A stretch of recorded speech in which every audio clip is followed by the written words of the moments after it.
I recently adulted hard and threw a dinner party. I use the term "party" very loosely, as everyone was gone by 8 p.m. and no one was drunk, which went down pretty damn well. Namely, because there was absolutely no effort involved.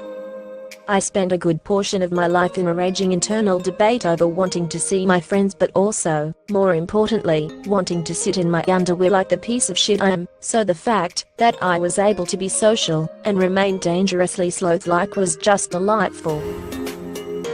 In the past, I've trialed the tactic of inviting friends over while I was still in my underwear, but due to some serious backlash and a ton of suggestions, I can see your bloody dick uni, and it was a personal fave. I ended up caving and wearing restricting, conforming pants. So, although you might not be able to entertain your mates in your most true, most comfortable form, you can still get away with doing the bare minimum, while seeming like a standout host. I'm quite fortunate, because I've used the past 10 years to carefully craft my reputation as a terrible cook. It was pretty easy actually. All I had to do was be the absolute worst chef imaginable. The whole aim of my decade-long quest for mediocrity is pretty straightforward. I didn't want people to expect home-cooked meals when they came over. If anything, I wanted them to pray to every god possible that I'd order out, and spare them the torture of having to consume undercooked, salmonella-inducing chicken. Mission accomplished. You'll be looked upon even more favorably than a profesh chef if you suggest takeaway, as everyone, even food snobs, can't say no to a cheeky dose of MSG every now and then. The other upside is that all you have to do is dial a number and maybe answer the door when the delivery person gets there. I tend to leave the door open so they, along with 14 strangers and 3 cats, can stroll on in when it suits.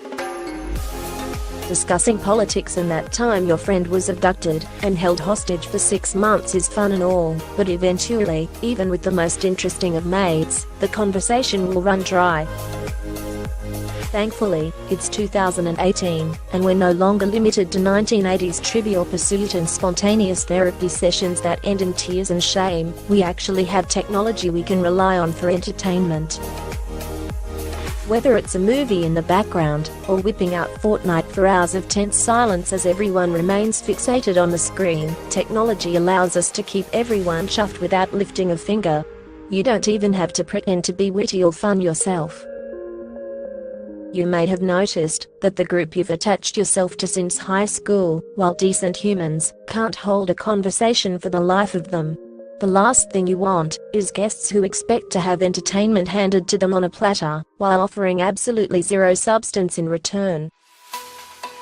This is why you need to trade up, find acquaintances or hire people who are actually fun, know how to have a friendly, heated debate, and in a pinch, can entertain themselves, if you feel so inclined as to go and have a 45-minute nap halfway through the party. Save your actual friends for when you need help moving house, or want legal advice. Lawyer friends are handy for that one favor only. Ever tried to have friendly banter with a law student? You may as well tell your banging joke to a cactus. One of the most crucial components of a no-effort night of shenanigans is how you time it. It's just common knowledge that the longer people stay at your party, the more pressure there is to keep them entertained and full for the duration of the night. This doesn't bode well for those of us cut from the laziest of cloths. So the game plan here, muchachos, is to pick a night during the week so most of your full-time friends are deterred from staying too long. It is a school night, after all. Another hot take is to start inviting friends with kids, as everyone knows parents can't stay out past 7:45 p.m. or they'll burst into flames. If you don't have any kid-minding pals, just go to your local park and approach parents with a proposition to come to a stranger's house for dinner. Trust me, it won't be weird at all, and no, the police won't be called.